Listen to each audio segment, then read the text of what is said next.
99 bottles, yeah, we've got 'em all. Line 'em all up and we'll drink till we fall. 'Cause Arthur Cantina's the best liquor store.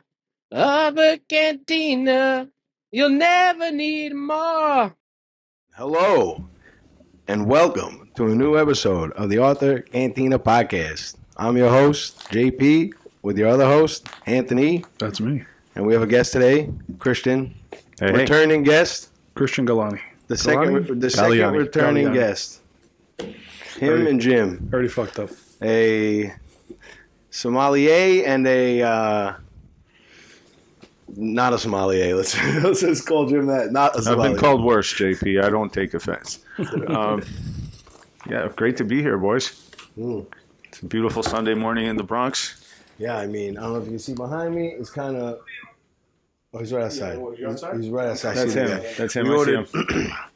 You're going to be on the podcast. It's 11:11. We ordered fried chicken because we're going to be pairing fried chicken with champagne. Want to grab that One chicken? of my favorite pairings of all time. That's like a top five He's paid desert already. island pairing. Right here, man. Right here. Thank you. Love you, buddy. Thank you. Every exchange in the Bronx looks sketchy. Hey, buddy, come here. Have a good night. It's 11:11. Joe, you want to drop the gate a little bit? How do I do this? You right a behind button? you. There's a little control panel Underneath, right below. underneath. Below. Who left that fucking pizza box here?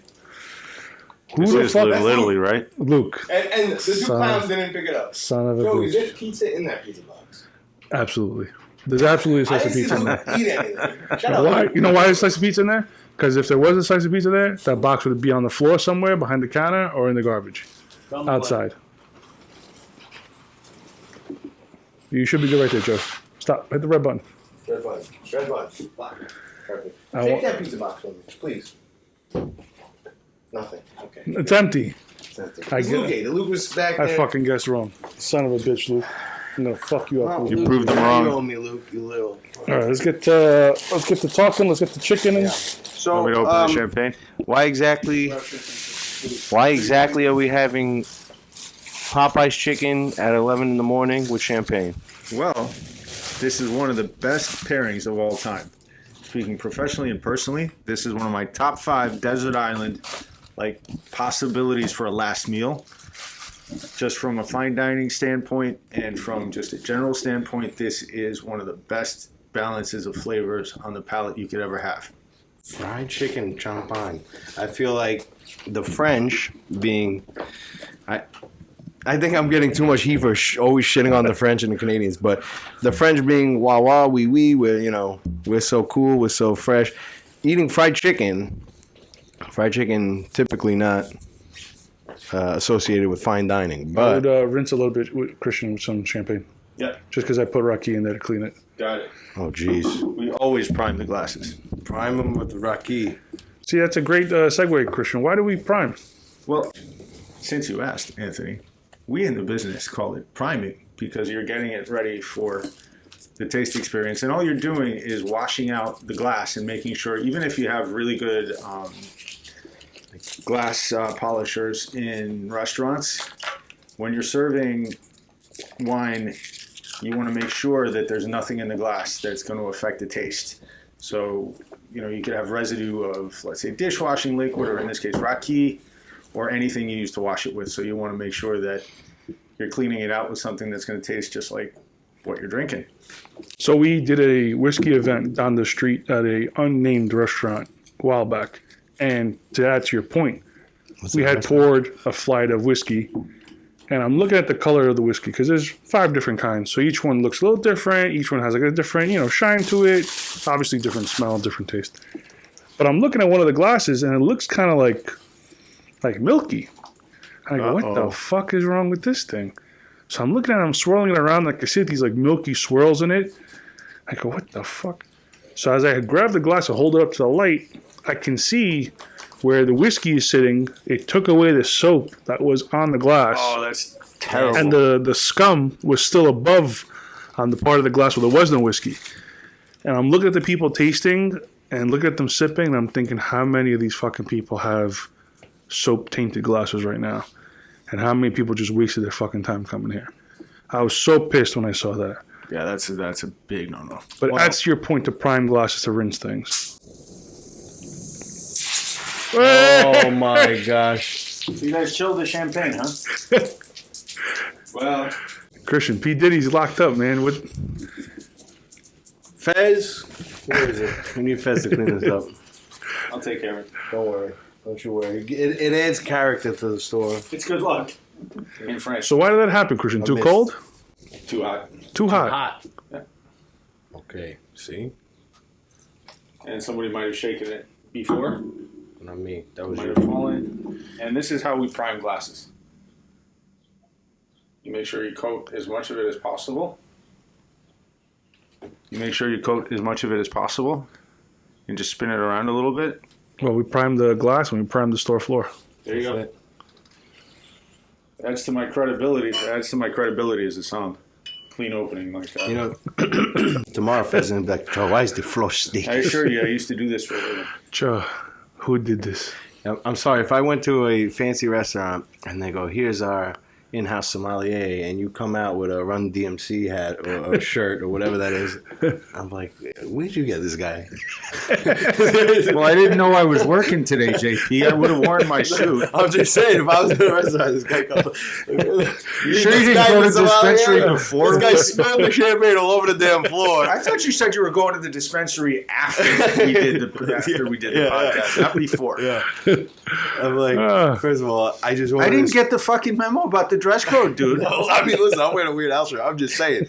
But if you showed up spilling champagne all over the floor, I'm like, that's fucking, how much is this bottle of champagne, man? You just spilled it. Fucking 5%. You're going to waste 5% washing the glass anyway. If somebody would have shaken it up beforehand, you know.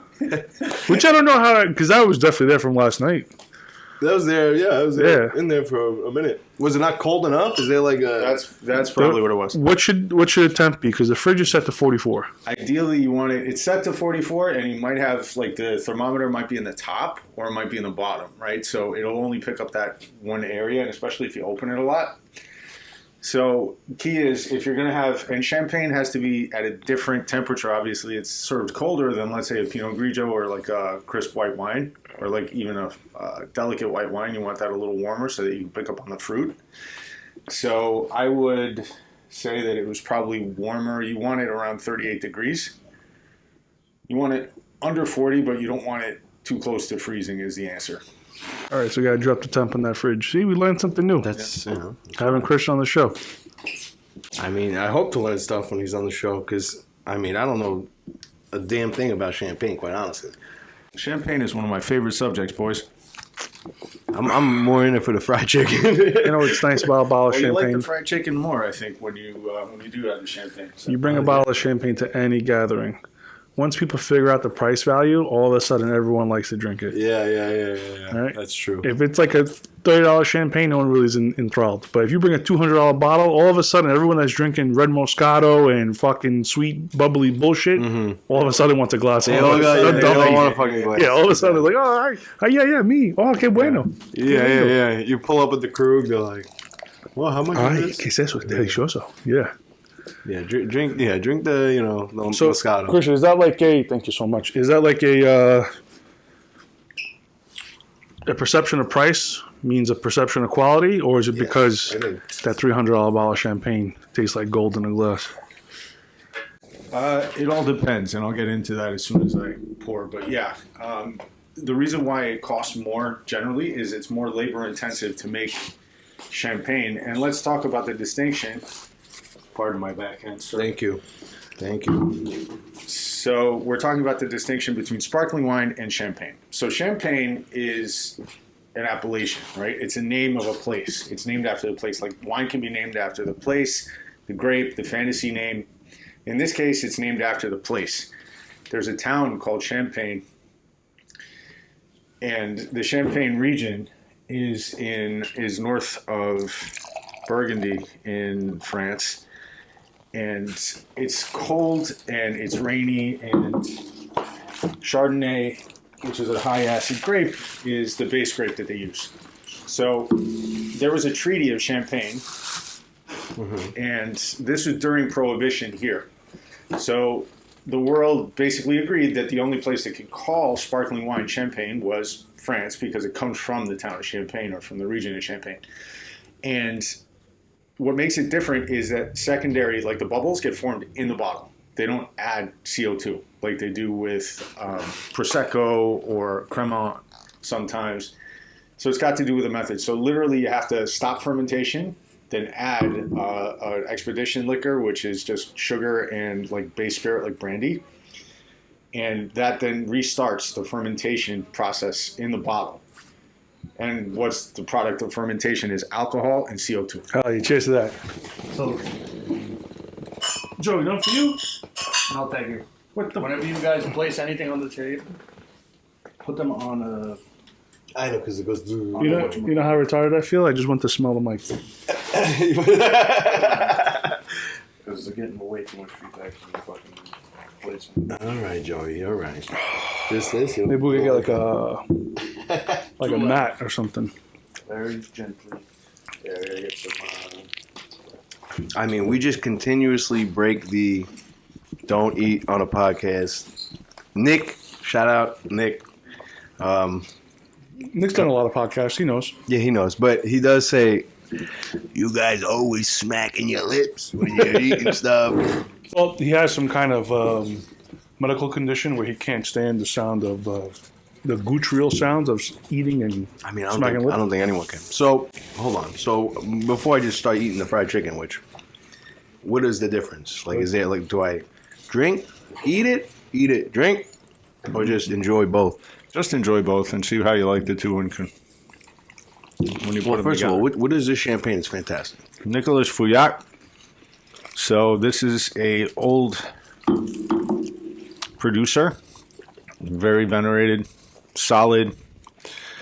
They make good champagne. They don't produce a ton of it, even though they're a pretty medium-sized producer. And it's solid. You know, it's a great value because it tastes expensive, but it's not. So the blend is Chardonnay, Pinot Noir, and Pinot Meunier. And the acidity is what complements that sort of greasy, sort of umami, just real hearty taste of the fried chicken.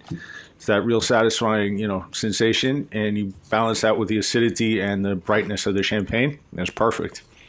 For the novices at home, the three names that you just mentioned: Pinot Noir, Pinot Bianco, Pinot Meunier. Pinot Meunier. What was the other one? Chardonnay. And Chardonnay. Those are the three grapes that they use 3 different grapes to make this particular champagne. Okay. See, I was about to ask what. It doesn't have to be a certain grape for it to be a champagne. It does. You can have any of those 3 grapes.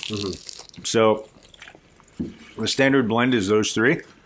But if you use just Chardonnay, it's called Blanc de Blanc, or white from white. In other words, a white wine from white grapes. And if you just have Pinot Meunier or Pinot Noir blended together, then it's Blanc de Noir, or white wine from black grapes. Okay. So they take off the skins, obviously, and they don't let the juice sit with the skins, and that's why it's white. It's not rosé. See, I just thought it was. Now, you were saying second fermentation happens in bottle. So That's traditionally, how does a regular wine go through fermentation? How do you get the alcohol in a regular wine? So you let it sit, right? So naturally, fermentation happens in all things in nature that have sugar in them. Eventually, the sugar breaks down in the life cycle of the plant or the berry or whatever it is, or the fruit. And as it breaks down, chemically speaking, the reaction is it'll produce alcohol as it ferments, and it'll produce CO2. So with regular wine, or let's say still wine in this case, they'll collect the grapes, right? They'll harvest, and they'll sort it, and they put it to macerate, right? They'll squeeze it, they'll press it. And there's a big machine that looks like a toothpaste tube, like a metal toothpaste tube, and it'll literally squeeze the grapes. And for red wine, they let it sit with the skins so that it pulls the color and the tannin from the grape skins. And in white wines, typically they don't. Although I brought us a wine that's an orange wine, which is a white wine that does sit on the skins. We're going to get fucked up today. I think so. In theory. I think so. Yeah. Something different. Honestly, I'm really enjoying the champagne. You're normally not a fan. I was gonna say, I don't know if the chicken is fucking came from a better location. But the chicken tastes great. Well, that's the beauty of pairing, boys. Well, yeah, I know, because I had the chicken before the champagne. And I was like, it's just shitty Popeyes. Or, I don't know if we should drop Popeye's name. Screw. But then I had the champagne. That's a little bit better now. But I think it's the champagne. I think the champagne is really good because, like I said, normally I don't like champagne. So this is what being a sommelier is making the food and the wine taste better together. So really all you do is pair stuff. I'm in the wrong line of work. See, but I was never a fan of, like, when I have a dinner, I don't really drink when I'm eating. I like my water. I feel like, I know Andy yelled at me about, like, steak or whatever. What are you talking about? I'm trying to open their mind, Christian. None of these guys want to drink a bottle of wine with their steak. Don't they work? Don't you come work on. in the I like to drink a pretend bottle to of work wine. in this I'll business? drink a bottle of wine. I'll drink whiskey. I just don't like. I like to enjoy my food, and then I like to. Okay, so to JP's point, if your beginning frame of reference, it's like in America we have a different paradigm. We have a different paradigm around that, especially having grown up when we did. I'm not going to just discuss what happened here in the background. The pantomime was just sublime. It's real early in the morning for that, guys, by the way. It's like 11. It's not even Drunk 11 on champagne Sunday. and fried chicken already. So You can't do that in front of somebody with a sarcastic sense of humor. But at the end of the day, it's like in America we were raised to like have like soda at the table, right? We weren't really looking for a pairing experience. So in Europe, especially Italy and France, the wine is just another side dish on the table, and the kids are indoctrinated at like a young age at like you have like a little bit of wine with the meal. Mm-hmm. And it's just another side dish on the table that's meant to elevate the food. So you get used to that. In America, we're not used to that. I mean, like to this day, my parents will have wine. They'll always drink wine with it. I was just never into it. Even like when we have like holidays, everyone comes over. Everyone drink. I'm like, I'll have my water when I'm done eating. Then I'll get tuned up. I want you to try. So you see how this pairing works, right? So what's your favorite food? I'm going to try to answer that for him. His favorite food, gotta be candy, mayonnaise. Candy? I don't fuck with candy. Nah, I'm trying to insult him, but yeah, mayonnaise. This kid is a big Mayonnaise? He's a big whore for mayonnaise. He's got a Costco-sized tub of mayonnaise in the fridge. Our fridge can only fit like 5 things. Half of it's mayonnaise now. Always bugging out because I'm making too much noise on the table. Him and the Chilean. The Chilean fucking love mayonnaise. They're like, oh, put mayo on everything. And then he talks shit about me. My favorite food? I don't know. I have a lot. I mean, look at me. I'm a big boy. So the next time you have, like, let's say a steak. You into steaks? Yeah, of course. All right. So the next time you have a steak, open up a bottle of either Aglianico and leave it open for about a half an hour beforehand and let it breathe a little bit. And then have a bite of the steak with a little sip of wine before you have anything else. And tell me what you think. All right. Tell me if you have a new opinion of that wine and that steak. I had, I want to say it was the Primitivos, and it was, I had it with like spicy super side. I was like, this is fantastic. Perfect, like, yeah. Oh, it works well together. And then I was like, I kind of understand. And spice, yeah. Fruit balances spice. I try to bring them out to events just because, one, it's something fun to do outside of work. That's just always working. But 2, there usually is a pairing there. It's a wine paired with some kind of food. Now, if you go to the big wine events, they don't really have as much food as they used to back in the day. Yeah. So more of like the wine dinners, like when they have some event going on and there's like a 3-course meal paired with 4 different wines, they get a real sense and perception of what it is to pair something. And then it's ingrained in their head. So next time someone comes in and says, hey, I'm having, whatever, spicy ravioli, even though it doesn't really exist, but just to throw it out there. Sure it does. He knows already because he had that wine at that event, and it clicks in his head. He goes, oh, the wine you want is this one. Get it, yeah. So if any of the liquor stores are listening, take your employees out to events. Don't just go you and your fucking accountant. Take the guys who work in your store. Bring them with you. Let them learn. They'll sell more stuff for you. They'll be a happier worker that you actually, want to spend time with them outside of work. Speaking of which, They might not like you. They might not want to go with you, so you might have to pay them to go with you. But otherwise, I think it's worth taking there. Speaking of which, we just went to one. When was it? Tuesday? Tuesday we went. Went to a Chinola. What was it? Not a tasting event, but It like was a the party. mango launch party, they called it. Yeah. And normally something I would never drink. Chinola, fruity, whatever. Mush. I don't even know what you call that. A liqueur. The industry term is garbage. Well, we like those people, as you know, Christian. No, yeah, we like relax, Christian. They're nice people. You're shout out to absolutely You guys Christian. cast a hell of a lot of aspersions around. I'm sorry. No, but like, it's for like mixed drinks and crap. Something I would never drink. And There's a market for everything, seriously speaking. I think, to their defense, it fits a whole. Mm-hmm. Right? You have like this cross in between where it's not a spirit, where it's 100% concentrate, and it's not like a fruit juice, Yeah. where there's no alcohol, or it's kind of in between. Well, the point I was making is I would never have drank that. I would have never been like, oh, you can mix this with this, that, and the other thing. We had all those drinks, they were fantastic. Yeah, So, you want to make a pineapple, whatever the hell that shit was? That was the best one. Yeah, that was the best one. Normally, when people, well, how's this taste? What do you do with it? I'm like, I don't know, dump it in the garbage. But no, this is actually good. Like, I could be like, oh. Yeah, now you have a real life perception of how to enjoy this cocktail, how to drink this thing. So when someone that comes to you, like you said, you know what to do. Because drinking it straight, especially the mango one. Yeah. Not a cocktail, not a spirit to drink straight. It's like when people come in and ask me about Amaros, and they go, oh, what do you do with it? What drinks you make? I just drink it straight. The Chinola mango actually reminds me of like the goo they were feeding RoboCop. Like his food, like that paste. That's kind of like what it looks like. Yeah. I mean, I'm gonna pour myself some. Yeah, pour me some too, please.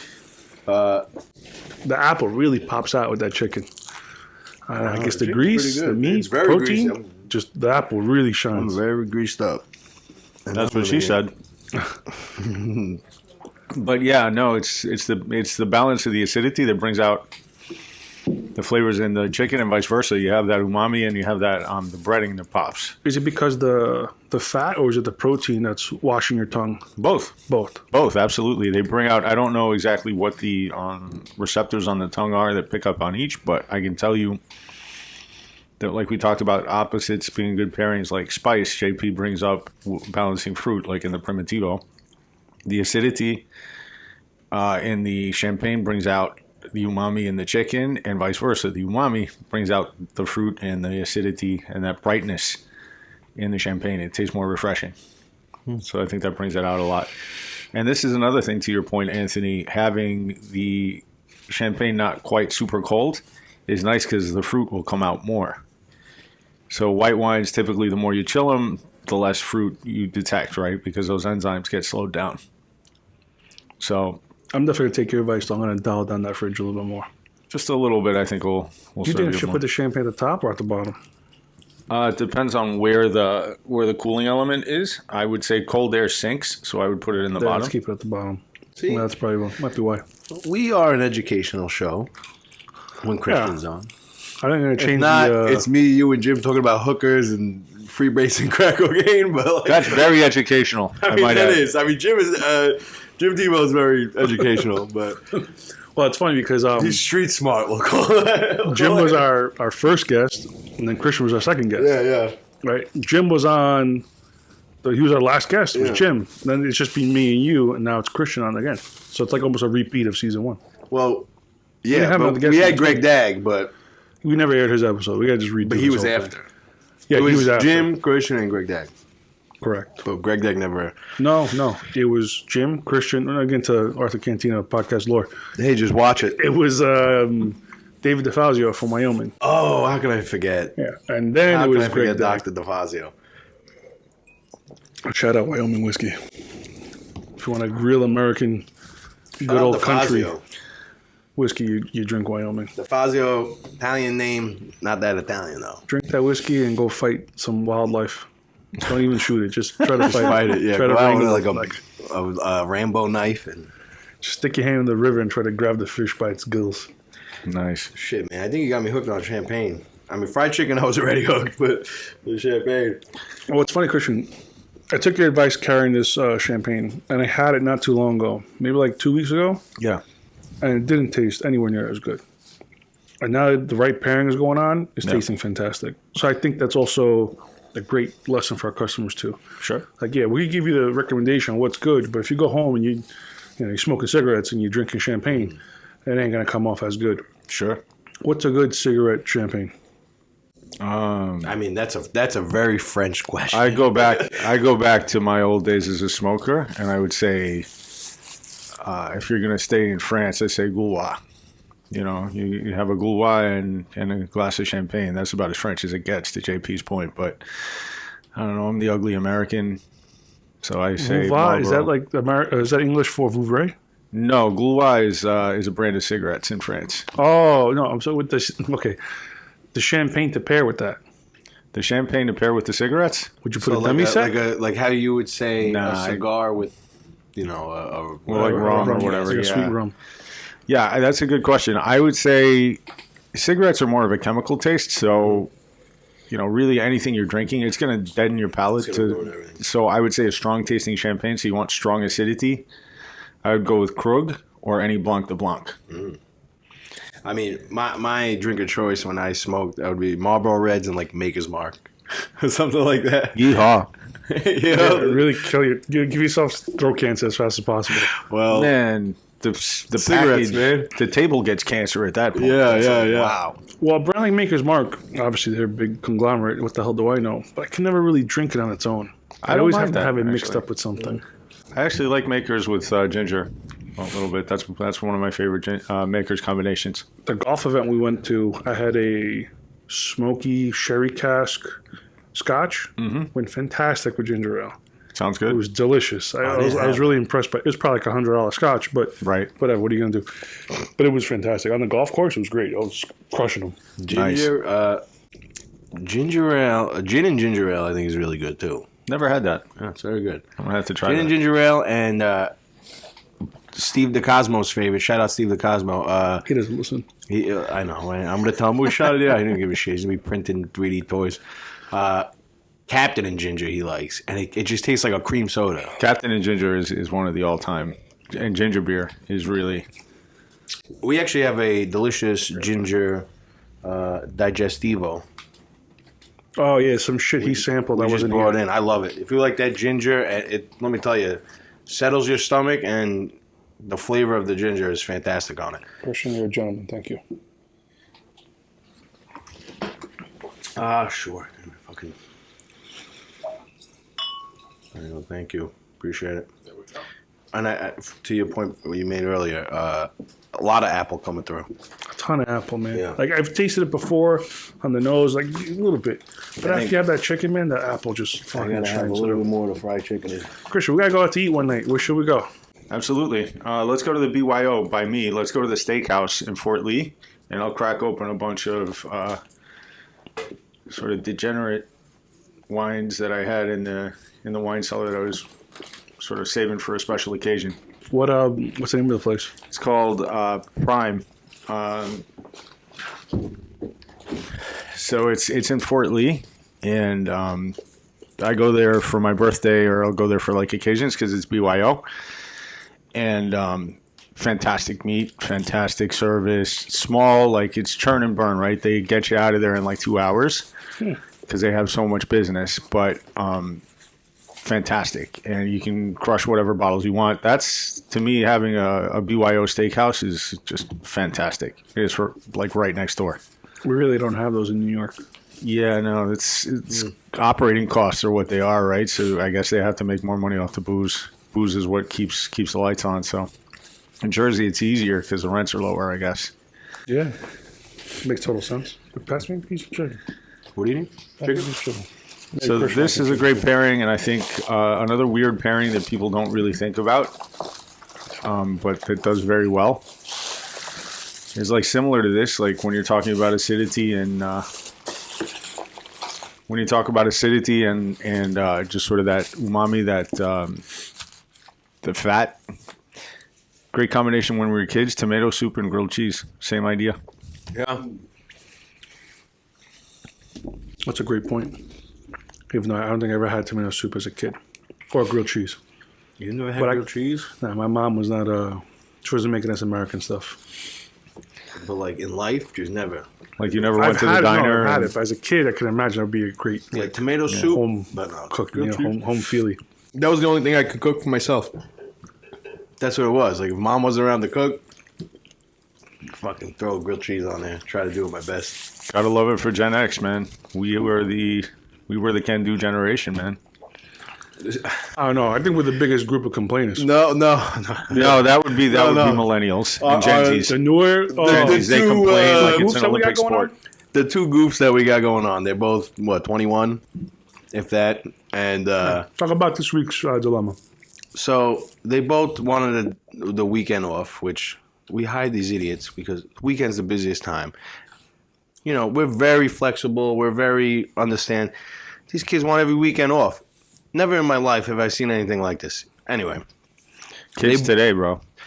it's they work like 3 days a week, and then they want more hours, and then they take hours. Anyway, they both wanted the same weekend off, and we said, Auntie said, this ain't gonna happen. One of you has to work.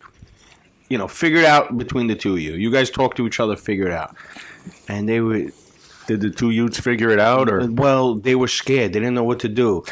They didn't know. There wasn't an app to talk to each other. There wasn't a dean of students to fucking figure it out. And they were asking Auntie, "Oh, can you do this? Can you ask him?" And he said, "You two figure it out amongst yourselves." And like their brains exploded. It was like they just stood there like, "Huh? How do I converse with another human being?" Maybe it's too much like video games, like too many multiple Too many choice like screens, quest yeah. things they could choose from, and they didn't know what to do when something went wrong. Well, I think they don't like the conflict. I think that's what it is. They don't want any. This is how I'm going to go on one of my conspiracy rants, but like with the lockdowns and all that, they want these people to be not face to face. They don't want to work things out as humans. Order your food on a Seamless app like Anthony did. He didn't have to talk to anybody except for the migrant that dropped it off, and I had to go handle it for him. But like, Have a good evening. yeah, I don't want to tell who the person is, but they ordered something from Seamless or whatever, and the restaurant calls them back and goes, "Hey, we don't have this," or blah blah blah, and they got so upset. They were like, "Why are they calling me? The whole reason for the app is so I don't have to talk to anybody." I'm like, this is life. You have to talk to people. Like, Yeah, I think this generation. When I say this generation, like Gen Zs, especially the kids that have been affected by the lockdowns and all that stuff, they were really insulated, against. They were taught and brought up to think that any sort of human interactions and anything that's conflict or anything that they experience as stress is bad. Yeah. But that's the same mentality that they used to sell opiates. It's the same thing. Pain is bad. Pain is bad. Bullshit. It's necessary. It tells you something. To your point, You may not like the opiate message. use is through the fucking roof. Exactly. It's the same mentality. It's this drug addict's mentality. It's this sort of mentality that you can't have any pain, and you then line up everything in your mind subconsciously to then avoid pain. Yeah. And that's what this generation has been taught to do. And they've been taught that anything controversial, anything that doesn't skew with their politics or with, and I'm firmly left-wing here. I want to be very clear about that. But I think you're right about that, 100%. To totally against you guys' point, I kind of love the lockdowns. I was doing 80 miles an hour on Pelham Parkway. Well, yes. The roads were completely clear. I do agree with that. I got to be home before the sunset. I got to spend a lot of time with my boy. He was, just a year old. Actually, he was born during the pandemic, so he was, infancy. He stayed home with his mom the whole time. So for me, lockdown was fantastic. I loved it. But for me too. I was an essential worker. You were a developed human. Like for lockdown for me, when I was working my old job, maybe a kid needs that too. No, but imagine if you were a kid and you never got to have your graduation. You never got to play with your friends in the park. You never got to go to school and have the experience. Took advantage of that and never went to go play in parks anyway, and stayed home and played on their fucking phone and played video games. But we grew up playing in the street. We grew up playing in the street. Kids don't play in the high school. street. That's when we came along like, oh, we could play video games online with each other. So like, but we would still We still go out. We'd I still would go play out. SoCal like crazy, but Of course, but we would still go out and hang out and go and play cause fucking trouble. whatever. Yeah, These kids don't do that. They're all, still let me hung out send you a after school, Snapchat or yeah. something. You know, it's like, what? But everything. They're, like you said, they're Yeah. afraid of confrontation. They're afraid of being uncomfortable. They don't know what to do. They're never taught, like, also true. you know, oh, if shit doesn't go your way, they just go, I need an adult. I need an adult. They can't fucking figure it out themselves. And instead of just going, you know, and having a conversation with somebody that pisses you off and maybe getting into a fight, they organize an online pogrom against somebody and they want to cancel somebody. So, and that's the pervasive. worst That's on shit, both man. sides. That's on both sides of the aisle now. That's on the the right wing and the worst left wing. shit, man. Of Cancel. course, because they go, oh, yeah, I could do it to you, too. I was on the bus last night. I was going to a party in Midtown. I was on the crosstown bus, and I saw a group of kids screaming and filming a circle of cops that were trying to detain somebody. And literally, it looked like they were like a wave of people about to eat the cops. So that's the same mentality these days, where it's like everything is online shame, shame, shame, and that's part of. Yeah. I think that's part of it. Is just this idea that, you know, if you don't Yeah. like something, then it's automatically evil. Yeah, yeah. There's no you know, there's no two-way discussion. It's like, it's my there's no way, and common if I ground. don't, I'm going to freak out about it. That's right. There's no common ground. We usually do Goofy of the Week. I guess those two are the Goofies of the Week. There Those we two go. were goofies. You both are goofy. They don't know what to do. Andy said, figure it out amongst yourself. No, huh? And I don't even think they did. Eventually, one of the kids was just like, fine, I'll work. Like, good. Done. Builds character. Yeah. And a paycheck, by the way. It's nice having the money. That's why they come in the first place, right? Well, it's So- funny because they go, oh, you know, I need to make money. I need more hours. I need, you know, and then I go, okay, you give them more hours. And they go, oh, can I have this day? It's like, you just ask for more. And I'm someone who, I work to a fault where I'll be half dead. I'll still come to work. I can't take a day off. These kids are like, oh, my cat has the sniffles. Oh, you know, it's cherry blossom. He's not even making that up. Cherry blossom day. I gotta He goes, take "My cat off." has Just a like random dentist shit. appointment. It's crazy to me. Yeah, there's all kinds of like videos and memes on online that, you know, He talks goes, about. I gotta take off. I go, okay, man, everything's okay. He's like, yeah, you know, well, yeah, because my cat has to get his teeth cleaned. And What now? I had to bite my lip. I go, okay, all right, yeah, okay, you do what you gotta do. No problem. It's funny because even Fez is like, I have 2 days. I gotta figure. The only day I have off is Monday. I have doctor's appointments. I schedule them on Mondays, like, because that's my day to do shit. Right. I had to miss an appointment last week for golf. I had to reschedule. It's 2 weeks out, but I'm not like, because they're like, you can come Thursday or Wednesday. I'm like, no, I have to work. Speaking of golf, Good time. we had a golf outing last week, and Joey couldn't come, unfortunately, so we missed him dearly. Yeah, we missed you. We were terrible. We suck, but we had a good time. Your fill-in wasn't as good, Joey. Just, you know, the guy who filled in for you, he's Yeah. still a good guy. John but Eric, he was the not the man. The night before was fun, but he golfed 2 holes and left. I thought we were so loud because we got up there the night before, and we were just yelling and screaming until like 4 a.m. And I thought for sure one of the people hosting the event was in the room next door. I'm like, we're gonna get so many dirty looks the next day. I'm like, fuck, we're not gonna get invited again. But it turns out I was just worrying for no reason. There was no one else there. It was just us. Yeah, I don't know why you weren't. She wasn't there at all, that She wasn't lady? there. No, she wasn't there. So that car was just there for... That car was just a ghost car. I don't know who the hell's car that Wow, was. that's crazy. Because, yeah, we got Yeah, we got a little too crazy. I didn't expect to get that drunk the night before. I laid down in bed and I go, oh, shit, everything's spinning. Somehow I didn't puke, which was fantastic. I But didn't get that tuned up. I had, I think, 3 shots. we had 3 shots. I had 4 like shots? 5, 6 beers. I had a little fucking puff of the devil's lettuce. Yeah, I And that didn't was get it. myself. Devil's lettuce. I like that one. That's... It's the best kind of lettuce, man. The next day was Clearly. great. Thank you to Marusa Beverages for putting us up. Those are, if you're not familiar with Marusa, that's the Hatozaki brand, the Torabeg single malt scotch, Nice. Mossburn blended scotch, and they have single malts too from Mossburn. They do And, the Yes, the Mozart? They do Mohu? Mozart. Zot. You don't like it?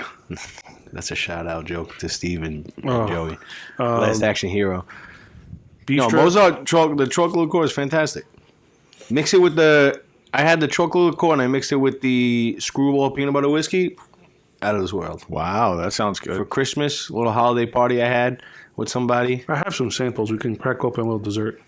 A little chocolate. I want to liqueur. try that white chocolate one. You guys want to try another pairing when you're done with Yeah, this? yeah. I'm Yes. sorry, Christian. I should have finished with Not a problem. making you wait. But again, Anthony, ever since you said it, the apple that comes through on it's fantastic. It's like cracking to a Granny Smith on the apple orchard. Yeah. So the pairing is a success? Yes. I think you did it. Absolutely. Fantastic. Cool. So this is another pairing that I like, which is similar. And we're going to try an orange wine from Umbria. Umbria. Nice. Where's Umbria for the folks that don't know, JP? Oh, fuck if I know. That's right next to Tuscany, for Oh, those of us figured. that flunked geography. I mean, they didn't teach us Italian geography. Yeah, we didn't learn nothing about the The only- Italian Revolution, the Italian... Yeah, there's got to be one over there. Actually, let me grab all right, I guess I'll hold the show on my own. So, this camera again. yeah, not much going on this week. I mean, I've been off this whole month. I took June off because I got 20 years of working at this fucking store, so I can do that. Love that. And I know a lot of the employees and the guys from the other industry coming in looking for me. They go, where the hell's Anthony? Why isn't he here? That's because I'm taking my twice a year monthly vacation. Where'd you go? Stayed home. My plan was to go to Florida, but I got too many things going on at the house. I just got to take care of the house. The house has a lot of work needs to get done. I'm in the middle of retrofitting my whole HVAC system. Oh, wow. So getting rid of the old oil boiler and getting some new mini split units, kind of like what we have in the store. Wow. Yeah, big thing. I recommend anyone going through it, definitely do your homework. Be willing to say no more than you say yes, because once you say yes, you are now indebted for the next 30 years of your life. So, say no. Whatever person that comes to your house, say no. Nothing to do with wine or liquor right now. Just trying to hold my own while everyone else is getting their bearings. Gotcha. So, boys, this is the Bianco Fongoli. It's a Trebbiano. It's organic. And Trebbiano is the sort of catch-all, ubiquitous white grape of Italy. It's all over the place. Italy's lousy with Trebbiano. So it appears everywhere from Sicily all the way up through the Dolomites. Well, Trebbiano is normally Abruzzo, right? Well, Trebbiano, comes from, it's all over. It's all over. So you have it in Emilia, you have it in Tuscany, you have it in Veneto. You've got it everywhere, really. But if someone goes into like any regular liquor store, they're going to see Trebbiano. It's going to say Suave. Abruzzo. Suave, well, no, Suave is Garganega. Trebbiano is going to be something It's not Lugana. Lugana, yeah, Piemonte, right? So Piemonte and Lombardy get a lot of Trebbiano, and Lugana is one of my favorite iterations of it. But you can get it in Emilia, for example. And my grandparents' wedding wine was a Trebbiano from this little vineyard that they just reopened. These hipster kids reopened, I think, 10 years ago. It's called La Stupa in Rivergaro. Rivergaro is roughly, I would think, an hour outside Milan. And this was their wedding wine, was this orange wine that you can find again called a Geno. Do you guys carry that? La Stupa? Nope. But it's fantastic. And that's a Trebbiano. That's an orange wine, and it's also really good with what we're pairing it. So I'll let you guys taste it and you tell me. Sounds like you know a lot about Italy, Christian. That's my specialty in the wine world, was Italy for years, because I worked for B&B for years, which is Battaglia Bastiani's hospitality group. So my background, my family background, and my professional background just led me to the Italian wine world, and I steeped myself in it just for business reasons, really. It's almost like you could do some kind of like tour over there. Yeah, as it happens, we've been running tours, and my wife now runs them for 10 years in Italy. We have, just like we have Arthur Avenue food tours here, because that's how, we know each other going back, I think even before then, when I was selling you wine for Petito. Yeah. So just like we have the food tour business here, we now have opened, or she has opened, Cilento Food Tours. Her family's from the Cilento, right below the Amalfi Coast, and we've been bringing people to Italy for 10 years now. So if people want to get in touch with you, they got to reach out at, is it Feast? Yeah, you can look at feasttravel.com. If you want to tweet at me, it's wine for the 99. Or you can get me on Instagram at wine for the 99. And if you want to check out our tours, you want to come with us to Italy, if you want to do a food-centric tour, we just launched a new company there called Cilento Food Tours, where if you just want to base your vacation around the food and wine, we can help you out and we can, give you lots of great advice. And just imagine everybody has this dream of the Amalfi Coast and what it looks like, but what they're really looking for is Cilento, because the Amalfi Coast, like Positano and obviously Amalfi, are just packed with tourists. It's like going to South Beach.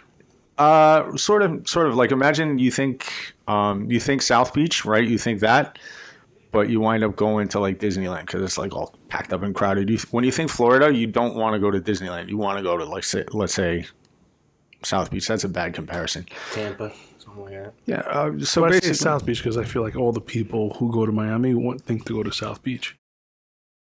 South Beach is very small.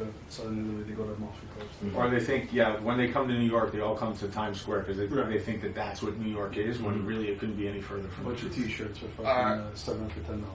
I don't know what just happened, but it stopped recording. What do you mean? Just now? Yeah. So the computer stopped recording? So we gotta take a second here.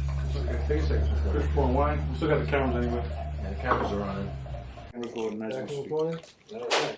That's the clip right there. Boom. Now we can start recording. Mandy Dickman. Now I can ask the questions I wanted to ask.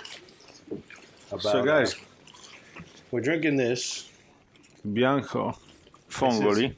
Bianco Fongoli. It's an orange wine, correct? That's correct. Now, It's a Trebbiano. like I told you before, people come in and they ask for orange wine and they ask if it tastes like oranges. Hardly. No, doesn't taste No. like oranges. It's not made of oranges. No, orange refers to the color. Exactly. You'll notice. So it's white wine that sits on the skins, the way red wine does, and this is the way they used to make wine going back to the Phoenicians, right? They didn't have this very clean, very filtered process we have now, obviously. So just throw a bunch of stuff, into the press, and they would let it sit on the skins or whatever, and then they would put it in an amphora, and that was it. And it's ironically very similar to the process that they use these days, except it's more sanitized these days. But yeah, you get, so when we talk about the taste and the profile and the aromatics and all that stuff, because the skins obviously, are in contact with all the stuff that's out in the air, in the environment, right? Like the flowers, the bees that pollinate everything also have contact with the grapes and all that stuff. That's why you get all those floral components to the wine. So it's almost like, and you get the stem tannins, you get those tannins because it sits, usually they press it whole cluster. So you're going to get elements of flowers. You're going to get some sort of faint tree fruit, anything that was around it, right? And it's almost like they crossed a beer with a Sauvignon Blanc. Yeah, that's what you said before, and that's exactly what it tastes like. Almost like an IPA with a Sauvignon Blanc. It has very fruity, floral notes. Right? I mean, I On the nose, yeah. I always feel like I'm awful at giving taste and note and all that shit, but Let's structure it so it's easier. So on the nose, what do you got? One fruit and one non-fruit descriptor.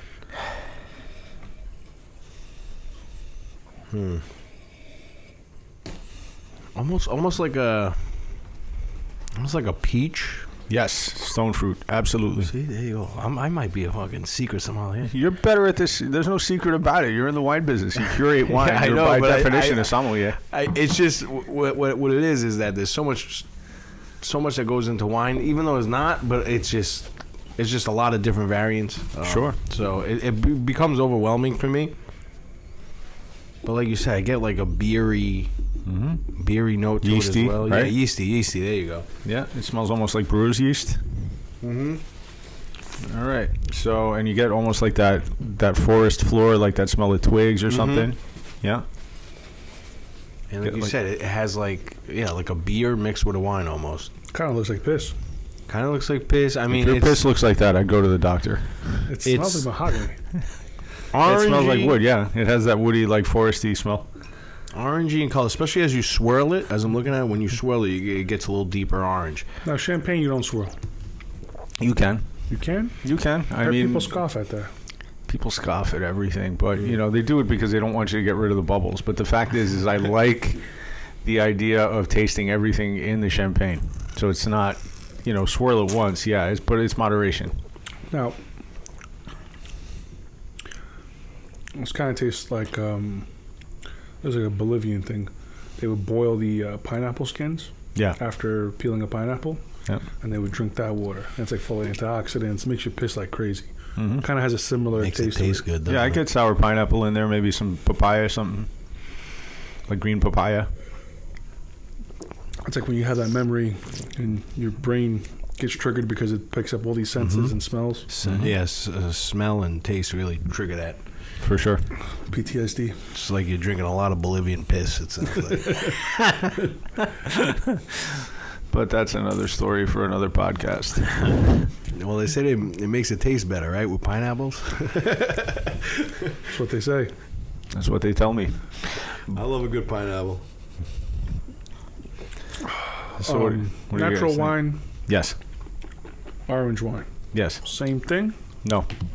Natural wine refers to non-intervention. So natural wine, a lot of orange wines are natural in the way they're made, but that's a choice. Like natural wine can be red, natural wine can be white. But not the same thing as organic. I thought organic was you don't touch nothing. No, organic means they don't add anything to it while it's being grown. But they So water it, they don't water it, they irrigate. They depends on where. That's another argument altogether. That's another rule, right? So in Italy, We're getting too deep for this. so in Italy, you're not allowed to, and in France, you're not allowed to irrigate, right? It's whatever. It's like the Goodfellas, fuck you, pay me rule, right? Of Poly doing business with Poly. To be organic. To just get DOC or to get AOC. No irrigation. You No cannot water irrigation. this. Oh, you had a fire? Fuck you. No irrigation. Oh, you had a drought? Fuck you. No irrigation. Oh, So how do your they neighbor- water it? Just They natural, don't. just by the rain or something? Just the rain. Just That's the rain. how I grow my stuff. Now these days, you have winemakers that are saying, "I can't afford to lose a whole harvest, so I'm going to irrigate." And you can take your nice little DOC steel, Shove it and up. you can crumple it up real tight, and you know what you can do with that.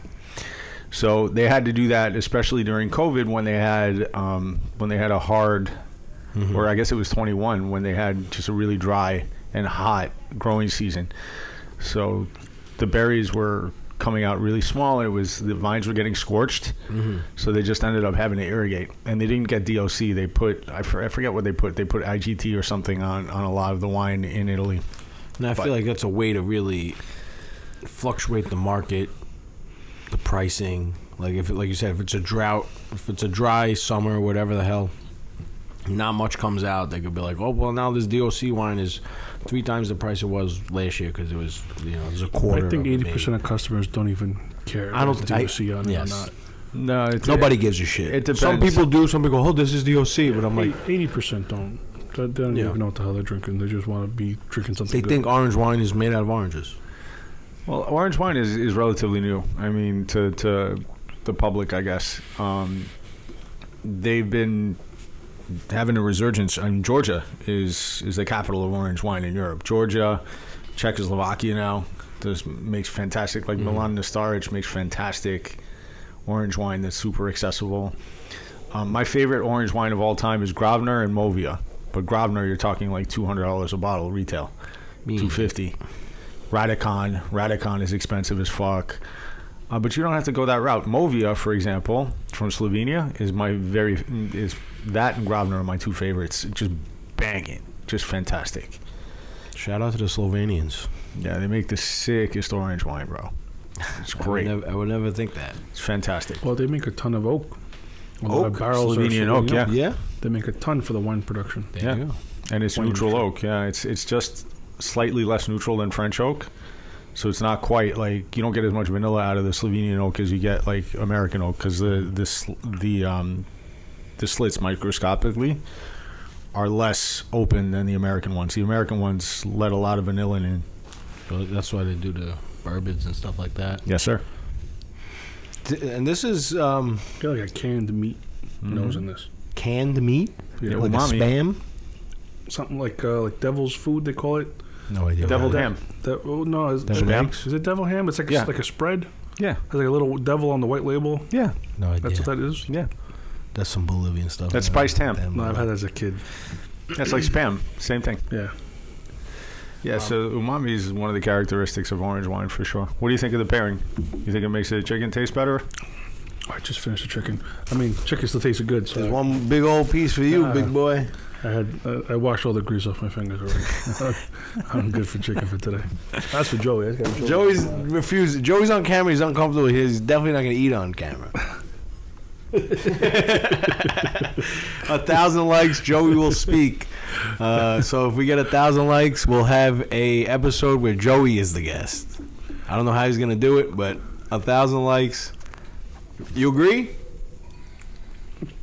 There you go. 1,000 likes. There you go. We got 11 so far. So 11 more likes. Hopefully Figs gives us the kick over 1,000. Holy shit. Speaking of, like, we usually do a tasting on our, on the show. So we haven't done wine. We've done whiskeys because that's like the hot button. well, That's I like, kind of like to reserve the wine for Christian well, of course, because I feel like whiskey. any idiot. I can go to tussle with anybody about whiskey. But like wine, I can we got too. we got an expert in wine. Yeah, I here. like to rely on Christian. for Also, whiskey is more like clickbaity. You got a lot of there's a lot of I don't want to ostracize. There's a lot of Reddit bros on. a lot of Reddit whiskey bros, a lot of whiskey nerds. Like, oh, I gotta get who this come one. in the store and go, you're charging more than MSRP. Yeah, I'm like, do you have this? I never seen. you know so your much mom was whiskey in getting my life. plowed by the mailman. The whiskey You know guys that? are so annoying, and I'm a whiskey guy myself. It was my favorite alcohol. You're charging above MSRP. But when we get a You guys know class, that, right? we get classy guy like Christian in, teach us about champagnes, orange wines. I'm so classy. We're having Popeyes. We're having Popeyes, and to your point, the offensive Run DRC T-shirt. What is DRC? You're in the wine come on. business, right? He don't know. Do you play, or do you just play one on the podcast? I play. Yeah. To No, I don't defend even him- play one on the To podcast. defend him, I didn't know what the hell DRC was until like year 7. So DRC It's is for the people watching. Of course, I know. Fuck. He don't fucking know. He's getting He don't pissed know, off. man. He don't know. He's got some homework though when he goes home today. He's gotta watch a movie. So We gotta watch a movie. you gotta see Bottle Shock. That's a fun movie to I watch. seen it all. So He has not. He's lying. DRC, for those of you playing along at home, is direct rectal consultant. and for those of us in the wine business, although that's an interesting metaphor, that's an interesting visual at 11 in the morning on a Sunday. Domaine de la Romani Conti, which is the most prestigious producer of Burgundy and Pinot Noir, pretty much By on the planet. It's Prestigious, do you mean the most expensive? well, it's the most sought after, and it's supposedly in air quotes the best. And they have their wines fetch sometimes up to $100,000 a bottle, depending. So why aren't we drinking one of those on the show? Yeah, really. On a show, on a podcast that gets I think I 12 can get some. views. I remember seeing a list with it. I think I can order some, but I don't know. They're gonna probably want me to buy some other bullshit. So get Latache, yeah. Get Latache. I'll go in we'll with order it. some I'll go in once we with sell you. that singleton. That's a good point. So latest release is probably going to be like 10 G's a bottle, between 5 and 10 G's, depending upon the. I saw some for 2,000 or 3,000. Yeah, it depends. You can get a Richebourg, you can get a Romani Saint Vivant, because they have like different crews, different plots that they in towns. So the crew is a different Plot, piece of land. a different piece of land. Okay. And Premier their Crew's the best. Premier Cru or Grand Cru, is the way they divvy it up. And when they give it names, when they give each plot of dirt a name, you can tell they're getting more money for it. So the worst is like Third Crew. The worst is Cru Bourgeois. Literally means, just wine of the people. My favorite crew is Two Live. Okay. Thank you.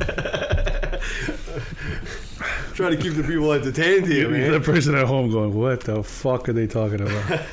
The guy who's drinking Colarosos now, why the fuck I watched this show? And just throws his glass on the floor. What the fuck they talking about? Two Live Crew, man. Pop that pussy. Oh, so horny. Oh, that used to be a ringtone on my old flip phone years and years ago. I don't believe that for a second. Classy guy like you. Yeah, right? Please. Oh, Jesus Christ. DRC. So DRC, their high-end stuff is Latash and Riechberg.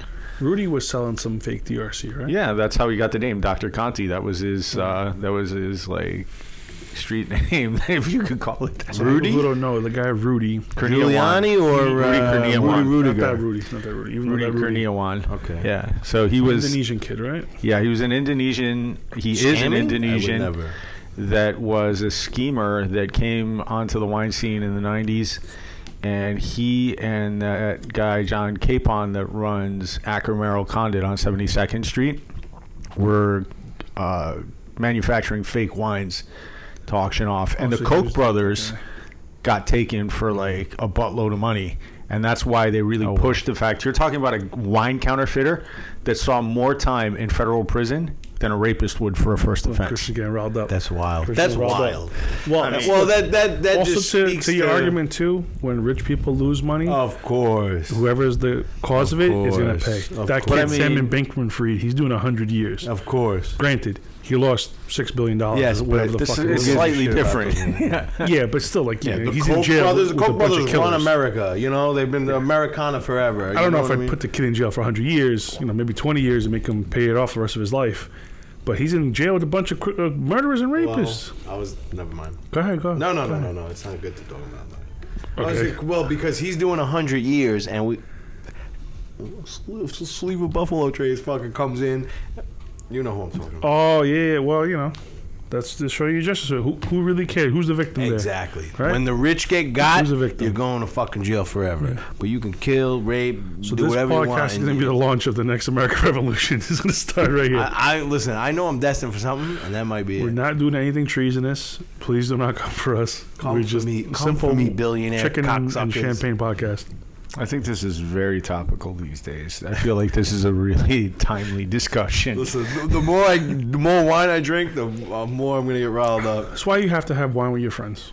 Don't just drink wine alone, in your house watching Sex and the because that City. makes you an alcoholic. Yeah. You have to have a glass of wine with your friends. Do not have wine in the closet ideas. in the dark Yeah. by yourself at 4 a.m. when you're coming down. Crying about past loves. Don't do that. We've all been there.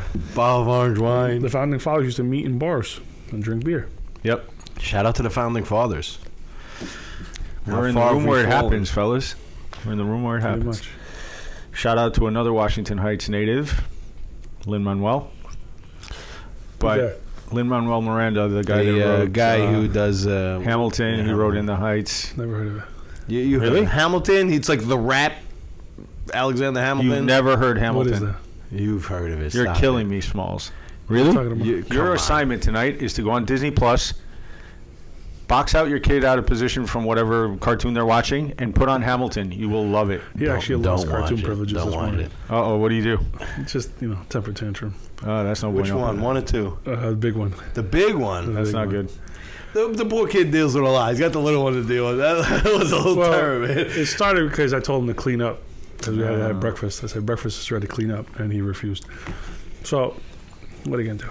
Lin-Manuel Miranda. He was on... I didn't live underneath the fucking... No, yeah, he was on a couple of years ago. I think he was on an episode of Curb Your Enthusiasm, which was Yeah, he's been on everything. Yeah. He still walks around my old neighborhood and, just hangs out. He's got an apartment there and cool guy. I mean... He still hangs out there? Yeah, he still lives there. Good for him, man. Yeah. He didn't move to Hollywood Hills? I'm sure he has a house there. He and his wife have a house there, but they still have an apartment in Castle Village. They, he grew up in Inwood. He went to Hunter. That's so nice. I mean, yeah, good guy. Local guy makes good. I mean, you got to love it. He's talented and he rewrote brings history to the neighborhood. Well, I like when people get famous and they stick around. Yeah, he's a really good example of that. That really warms my heart. Speaking of which, topical. Yeah, of getting famous and sticking around. People who do get famous and don't stick around. Anthony Ayuso, good friend of ours, good friend of the show. Second shout out for him.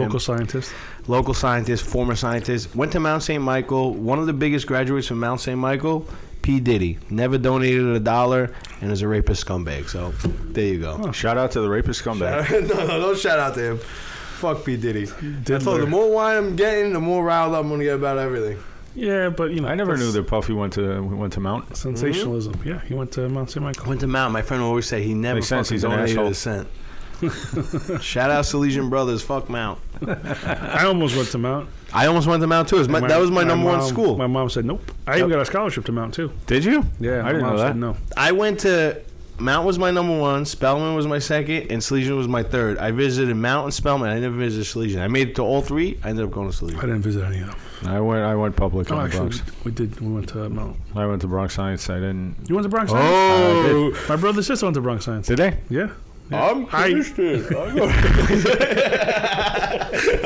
Says the guy wearing a Weird Al Yankovic T-shirt, dude. You'll excuse me if I don't really take I'm sorry. offense. He's always getting mad. I'm slapping. Yeah, you went to a good school.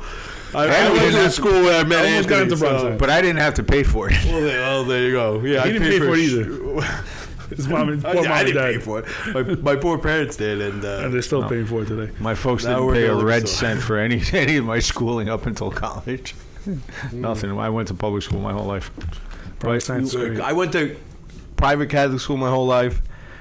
This is the worst education I ever got. They didn't teach us shit. I remember going to Catholic high school, and they were teaching us some sort of fucking math tables or whatever. And I'm like, I never learned this, because the teacher goes, you should have learned this in like 8th grade. And I looked at one of the kids that I went to grammar school with. He was like the valedictorian. I was like, did we learn this? He was like, no, we didn't. So You shit. You never learned multiplication. yeah, pretty much. It was something like that. Who's the simple. valedictorian? I don't want to say his name. He shouldn't have gotten it. My boy, shout out Jeff, should have got it. They didn't give it to him because he's Puerto Rican and it was an all white school. All right, so if Jeff you don't want didn't to say his name, some kid you don't like. Tom. Schutz? Yeah, Tom should. Are you kidding me? No. Some other kid. But point being was, we didn't learn it. Everyone else in the class was like, "Oh yeah, we learned this last year," and I'm like, "They didn't teach us shit." So don't send your kids to Catholic school. Word to the wise. Word to the wise. So, getting back to the wine discussion, does everybody like this wine? This is I actually finished my very good. glass. Yeah, It's pretty good. I'm on my glass. second glass actually. Yeah, so I like this because it's also getting back to your question about natural wine. Natural wine means that it's made without industrial yeast. It's not made with excessive amounts of sulfites. Where'd they get the yeast from? Just naturally on the Naturally occurring yeast, yeah. leaves? Nice. And they use or indigenous yeast, like whatever is around in the environment that they collect. So natural wine basically means that it doesn't have excessive amounts of sulfites. It doesn't have any chemical intervention. It's as close to the natural process as you can get without, having it putrefy and, get icky. And orange wine often is made in the natural method, but it doesn't have to be.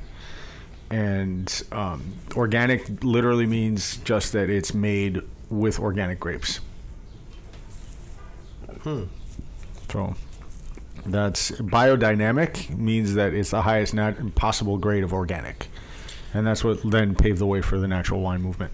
Now, do you know what classifies as organic? Yeah. Like, are they using pesticides on the No. grapes? None of that, right? No, they do not use pesticides. They don't use the distinction between organic and natural is the process, is the rest of the process. So natural wine is a fantastic way to go for health reasons, right? Mm-hmm. But it also doesn't give you the same benefits that conventional wine does. Like, it's a lot easier for that wine to spoil because it's got less. Mm-hmm.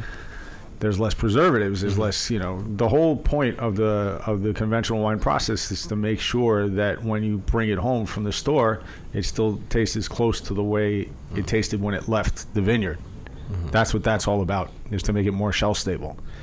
So that's the risk that you take in, is the idea that, it might have spoiled somewhere along the way. Now, this is not vegan, is it? I believe it is not vegan because they still might use traces of the fish protein. Because that's something that not many people know. Right. You don't think, oh, this is wine. It's made from grapes growing out of the ground. How's it not vegan? They run it through fish guts. Some other type. They do goat something. I don't know, but a lot of people don't You're know. thinking about cheese with the goat. Okay, but fish guts is like a way they do it, right? Yeah. As a preservative, yeah. And Just people to don't ensure realize that people it go, doesn't, drink yeah, wine. putrefy. I'm vegan. We do have vegan wines. There are vegan Yeah, wines we out have there, a couple, but for sure. a lot of people don't know that. Because why the hell? I never knew that until I started working here. Yeah. Why the hell wouldn't wine be vegan? So why do they do that? Do you know like why they run it through fish guts? Well, to prevent it from putrefying, sometimes they'll add traces of fish proteins and fish like cartilage. Mm-hmm. They'll put it in contact with the juice so that it doesn't spoil or putrefy. That's crazy. It's like and it's also done to give it consistency sometimes. It depends on the winemaker and their intentions. But bottom line is sulfites, for example. People think, I'm going to steer it back there because it does the same thing in the wine. They've been using sulfur since Roman times or even before then, since Babylonian times, because wine naturally is like grape juice. If you let fresh grape juice sit out anywhere, even not in the sun, it's going to putrefy. It's going to turn rancid. So you need to stabilize it. You need to have an antioxidant in it. 1 in 250 million people is actually allergic, like fully allergic to sulfur, just to give you an example. So when some customer comes in and says, oh, I'm allergic to the sulfites. No, you're not. You probably have hay fever, and you're probably drinking oaked wine that gives you a headache because it's setting off your allergies, right? Because it's sitting in oak chips. Like you take a wine like a really oaky, like California Chard, pick a name out of the hat, Cupcake, whatever. If you suffer from hay fever, and yes, fuck Cupcake, but if you suffer from hay fever and you get headaches from wine, you're getting headaches from the oak. Mm-hmm. You're not getting headaches from the sulfur. Yeah, a lot of people don't understand that as well because we do explain that to some people, and Fez always does it as well. Someone comes in, Oh, shit. Censor. It's on the buffalo. Someone on the buffalo. I was going to say, we got the blackout going here, fellas? I guess we could still use this audio. So, what Fez says, he'll always accept people. I can't drink this wine; it gives me a headache, and he'll say something like, "Oh, it's probably because it's oak or the sulfates or something." You're probably allergic to the wood. Sure, it's probably the woods you have. I told him. Now, told him that. Yeah. How come you don't have fish flavor in the wine if you're running it through? Well, if I put fucking a little bit of salt on They don't take a rotten meat. Yeah, but They'll take a fish that they just pulled out of the river and gut it and throw it in the vat. Yeah, but I feel like Even a fish little is like fish guts or whatever the fuck they use. I feel like it would be such an overpowering thing. I gotta finish this, The rest of that. boys. I'm getting wrecked. Let me hold it for the camera when I'm pouring. Yeah, I got a ton of fucking mahogany. Is it chicken left? I'm getting wrecked, boys. This might be.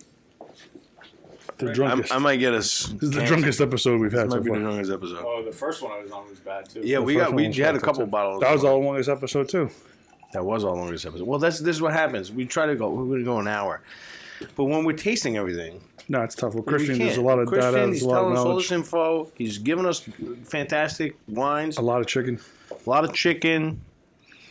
This will be the drunkest episode To date. We might I love today. being a bad influence. Yeah. We'll see what happens next week with the degenerate we're gonna have on.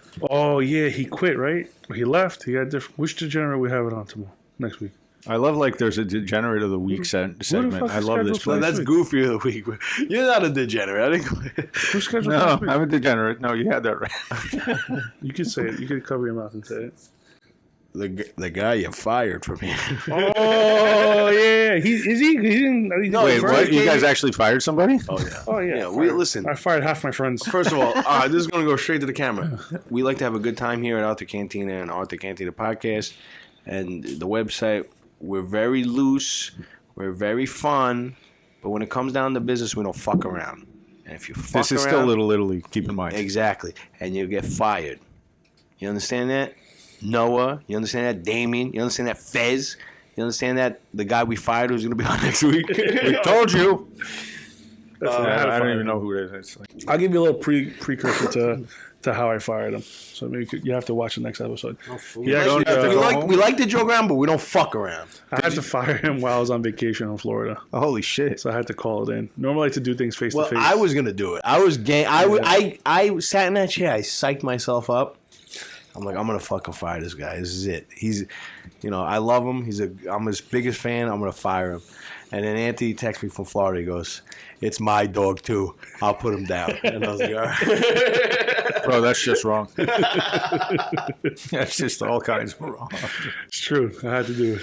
Did you like full on like Al Pacino from like Ocean's 13 and go, no, it's not your fault. It's my fault. I should have fired you years ago. Pretty much.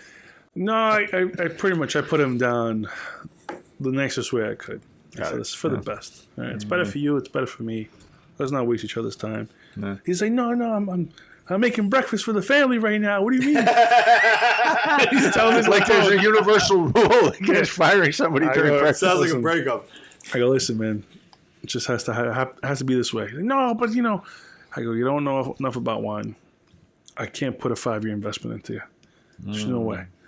If you came in and told me you knew about wine, you don't know about wine. I can't fucking. Did he not want to learn? Was that it? No, He's all over the place. He's all over. His head's learned not already by now. His head is not. To be fair, his head was never here. It was just like a stopgap for him. He does a lot of different things. But, whatever. I hear you. He would come in late. He would Take days off. watch next week's podcast. We'll be going to interview him, and we're going to give him the 10th degree. And we'll probably get drunk, so it'll probably get wild. This is one of the coolest things I've ever heard of. You fire somebody, then you invite them back on your podcast and get them drunk, and then have a post-mortem. It's even more than that. What, were you dating the fucking guy? It's even more than that because we had made amends after we fired him. He's still coming in the store after we fired him. He came in yesterday. Because I think he knew he kind of fucked up. It was just this was coming. And then he came in and we were trying to work something out. I ended up screaming at him in front of all the customers for like about a good 10 minutes. And then I went and talked to him after that. And he kind of stuck around. And he's like, come on. I'm like, this sounds like a breakup, man. This sounds like a romantic relationship. I kind of yelled at him in front of everyone. And then he left. And he was pissed for like, I don't know, a good month, maybe 2 months. So then what I would do is I was like, yo, are you coming to my kid's birthday party? He's like, just bullied. he goes, no, I can't make it. I go, I wanted to hire you as a clown. So if you want like $200, come dressed as a clown. And he's like, you motherfucker. He didn't answer me after that. So every couple of days, I would send him like a video clip from The Sopranos. No. Like Tony Soprano talking down to somebody. Oh, God. Or like when the gay guy wanted to come back, he wanted in. He goes, I want in, Tony. I want in. So I would send him that clip. Oh, God. And he wouldn't respond. I must have sent him like 30 clips. Mention in the comments who you know what we're talking about. Yeah, if you think you know who it is, mention in the comments I'm who sure. you think it is. Shout out Lauren. Shout out Runaway Slav. I'm sure they know who we're talking Runaway about. Slav's gonna figure it out. He'll know. Let's get this train back on the tracks. What are we drinking? So we're drinking a Sauvignon Blanc from the town of Cancy in the Loire Valley in France. Also an organic wine. And it's made from Sauvignon Blanc 100%. And it's 2 years old. I wouldn't have known this was Sauvignon Blanc. Yeah. So I get the Sauvignon Blanc on the nose. Oh, yeah, you do. You get the green bell pepper there, right? I love Sauvignon Blanc. I've come my to favorite realize wine. that. Yeah. Yeah. On the nose, I wouldn't be able to tell. On the taste, yeah, the acidity's there, the tartness is there. Yeah, You also get like Sauvignon Blanc. Fan. green bell pepper on the nose. You get like that sort of grapefruity note. Mm-hmm. And this is from France, you said? Yeah, and it's the town of Cancy or Quincy in the Loire Valley. Is there malolactic fermentation in this? No, it's just been. I opened it 2 days ago. That's why. No, this is not getting oaked. smoke. It's a little bit of smoke. You probably get it because what they do is they burn twigs next to the vines a lot of the time to give it that smoky characteristic. That Fumé Blanc that you talk about in California that they're trying to emulate from the Loire Valley. That they'll literally burn like the lawn waste, like when they manage the growth management, they'll let them burn whatever lawn waste is around next to the vines to give it that taste, and also it works as like a natural pesticide too because the bugs hate the smoke. So, smoke, are they infusing carbon into the vine? Yeah, by Or are they infusing other shit from the smoke, like whatever oils and stuff that they're burning off? I'm sure on some molecular level that does, whatever resin from the twigs and stuff and the leaves ends up on the berry skin. But they remove it. It doesn't sit on the skins per se for very long at all because you'll notice it's clarified. It's basically star bright. That was a very technical question for anyone watching. But it's a good one. It makes sense. And it's Fumé Blanc literally means white smoke. And it's a style of Sauvignon Blanc. Now, some Sauvignon Blanc does see oak, right? This does not. Fumar Blanc. But it's been sitting open for a couple days. I corked it, of course, and I put it back in the fridge. But a lot of the real harsh mineral notes that were in it at first when I first opened it right out of the fridge, it's a completely different wine. So this is one of those wines that if you have it on your BTG list in a restaurant, it only gets better, and it's the acidity that lets it stay fresher, and it'll maintain its flavor for a while. So to add to that point, if you're buying wine, you want to be wary of sampling Coravin wines or wines that are open the day before. Yeah. Because they're going to have a totally different approach as to when you just crack it open. Yeah. And those kind of questions I was asking Christian, like, is it malolactic fermentation? Is it seeing oak? Those are questions you want to ask as a wine buyer because you want to know what kind of information to relay to your customer. They're going to ask you something similar, and you want to have a response. You want to know what the fuck you're talking about. People want to know how it's made, yeah. Now, what is like? What are the legs on a wine? Like how long Good can question. you have this open? What's rule of thumb, Christian? 2 days? 3 days? It used to be in the restaurants, I would say, because of the churn and burn, you can have it open for, depending on the wine, I would say 3 days tops. Sparkling wine has less of a shelf life, even if you do use the champagne stoppers. But we moved through enough of it to where if it sat for more than 2 days, 2.5 days, like if it went more than 3 shifts, I would just spill it, or I would use it to make vinegar for the kitchen or whatever it was. For me personally, with red wine, I tend to have stuff that's less extracted, that has more tannin to it, so it can sit. If I open a bottle of Bordeaux, it's good for a couple days. Say, to answer your question directly, 3 days tops, I think. I've had some sparkling Shiraz. Oh, Barossa stuff. Yeah, that's good stuff. That tasted good 2 weeks later. Is that right? That's And amazing. I for sure, I was like, this is going to be dog shit. This is going to be terrible. I just left it in the fridge to see what happened. Tasted fine. Oh, that's great. And I think we covered it with a piece of foil. We didn't even have any champagne stoppers. That's amazing. Yeah, Some nice thick cut bacon. there you go. That sparkling Shiraz is great. Yeah. Sucks for Australia, man. Yellowtail fucked their whole thing up. Yeah, and the whole, like, you're not supposed to grow wine in Australia. It's a fucking desert, right? A lot of it is a desert. You have to pump in insane amounts of water. It's like having a pool in Arizona. It's just not meant to be there. Well, what about like Sauvignon Blanc from New Zealand? New Zealand is great because it's very green and it's high elevation. It's not as arid as. No, it's a very green island. It's where they filmed Lord of the Rings, or the green scenes, the Shire scenes and all the mountainous scenes. Shout Go out out to Bilbo. New Zealand. Yeah. Shout out the Shire. I had a plan to go out to New Zealand and Australia, but COVID happened, so I couldn't go. But yeah, New Zealand. New Zealand, Sauvignon Blanc's great fantastic. Sauvignon Blanc, yeah, fantastic from the North Island especially. I really like this. I really like the Sauvignon Blanc out of New Zealand if it's a good producer. Unfortunately, you also have things like Kim Crawford, and you have just these mega companies that make decent tasting wine, are used to. But now you open up one of these mass-produced New Zealand Sauv Blancs, and you get that smell of eggshells, and that's sulfur. They just douse the shit out of it with sulfur and dioxin because it has to come all the way across the world. So they have to preserve the wine somehow. So I understand why they do it, but it still tastes like shit. Isn't dioxin like one of those forever chemicals?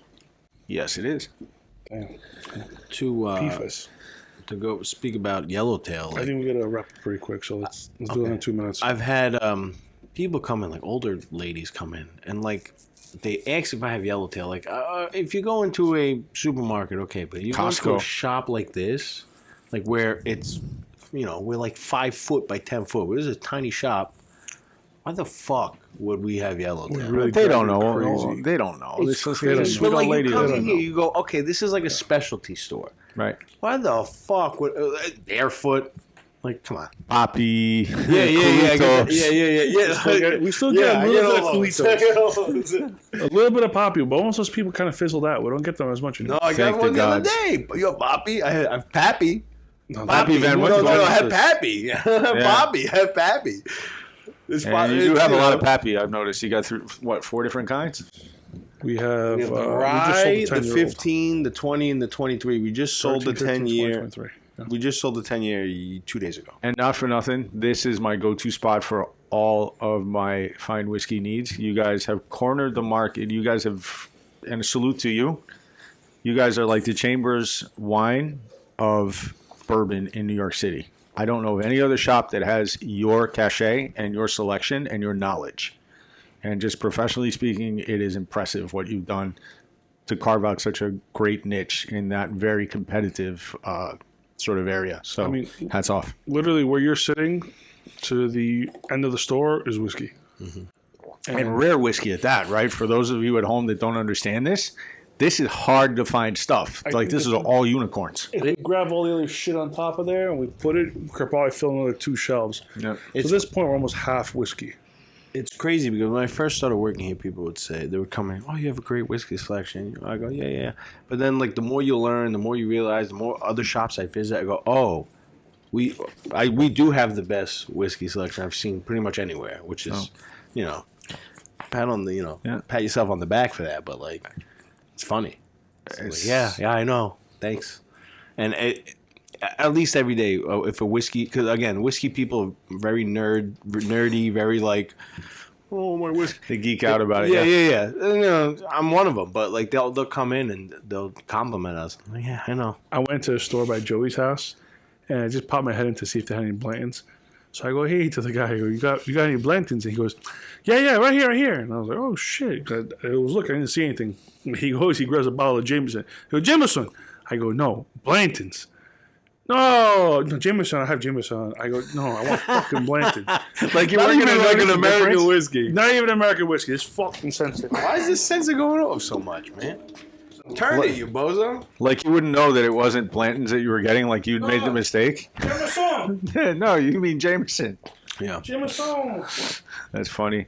Have you guys seen the movie High Fidelity?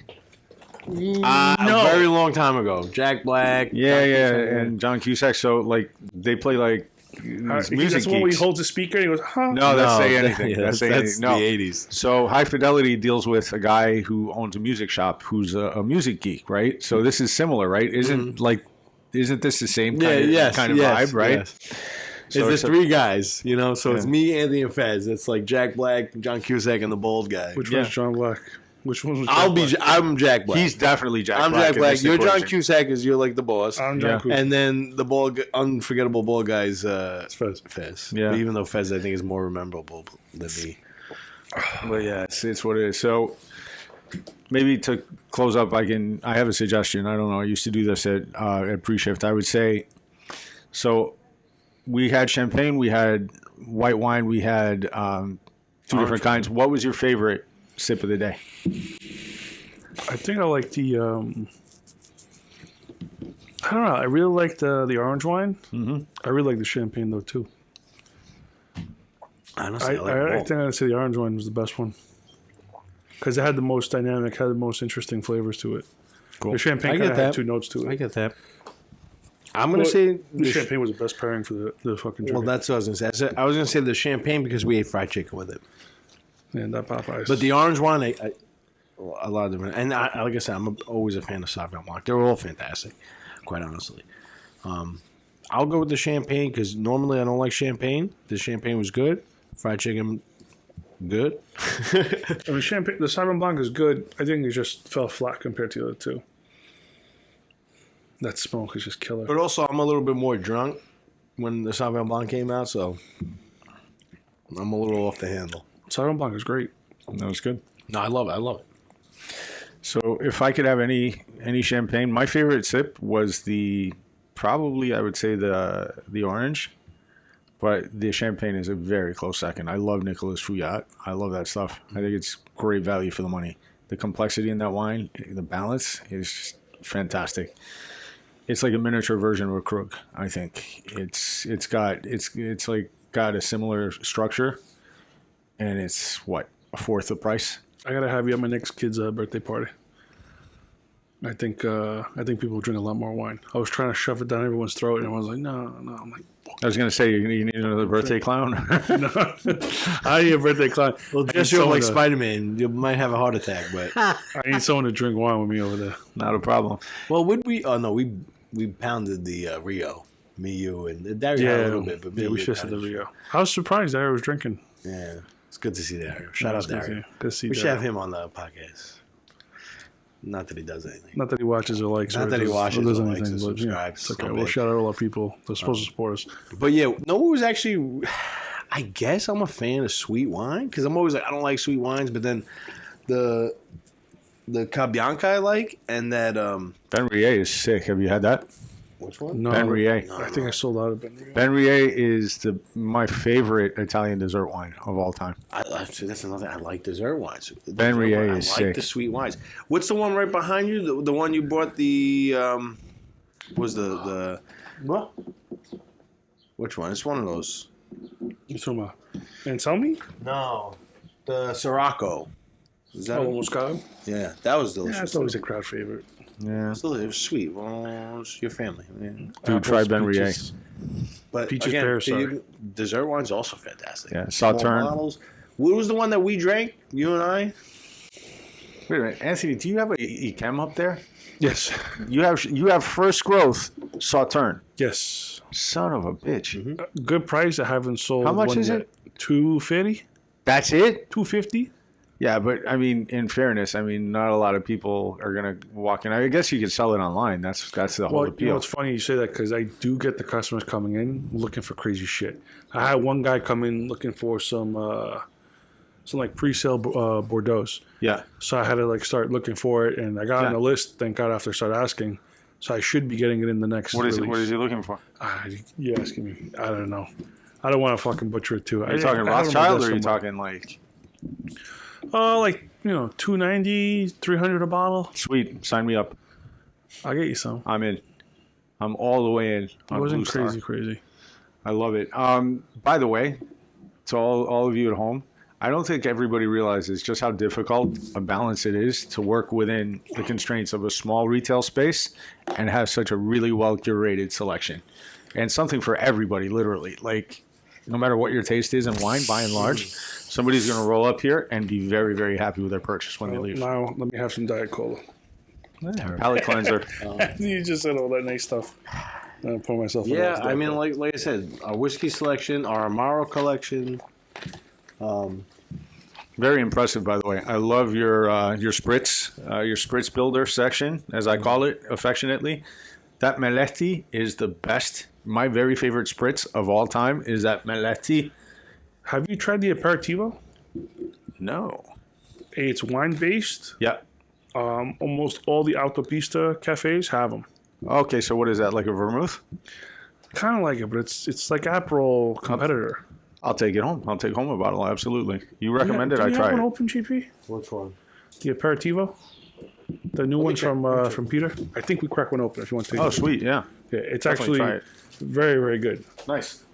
Even though I'm now friends with the guys from Aperol and Campari. Yeah, it's funny, Campari, the head of Campari North America is one of my acquaintances through the real estate. Ugo, super cool guy.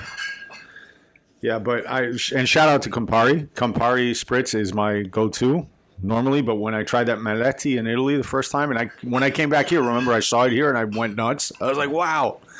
It's always Spritz o'clock in the summer. It's actually become a good fit for us because they got so much of the whiskey too. Oh yeah. Wild Turkey, Yeah. Wilderness Trail, I think is theirs too. I'm not crazy about it. I don't want to, be sucking anyone's ass. I'll be honest.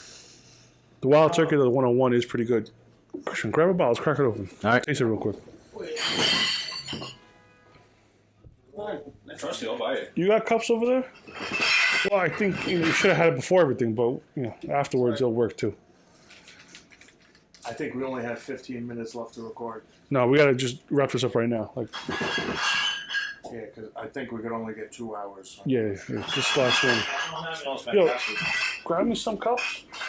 Yeah, forget it. You crack one open.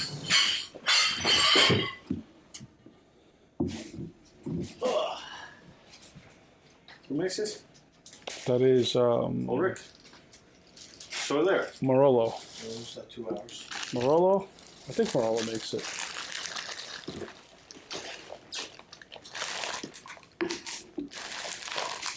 You want some joint? I'm gonna drink something, Joey. Jesus Christ, man. There's some orange wine too for you, Joey. Just this, thank you.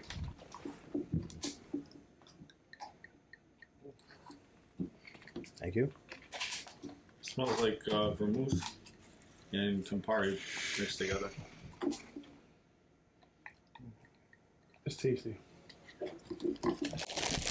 I think it's wine based. It's got that nice, Fantastic. a nice marriage. Wow. It's got that nice citrus pop to it. That like candied orange thing. That vermouth and the nose finish. Sick. Yeah. Oh, that is good. That's great. That is good. Listen, the spritz is no joke. It's just on its own, it's good. This is nice on the rocks. And it's not cold. It's from temp. Perfect. That's beautiful. All right, gentlemen. I think we should wrap it up. Yeah. Christian, Cheers. Christian, thanks. Arthur Avenue Food Tours, Arthur Avenue Food Feast. Tours. Feast Travel. $1.99. Wine for the 99. Yes, Cilento sir. Food Tours. Yep. Whatever you guys need. If you can't find them, just hit us up. We'll point you in the right direction. Thank you, gentlemen, for having me. Thank you for being our early guest, and again on our season 2, reoccurring guest. Christian, I think is going to be a staple more often. We'll have him on. Yeah. Eating and drinking. It's always fun, man. God willing, he can come on. He's got time.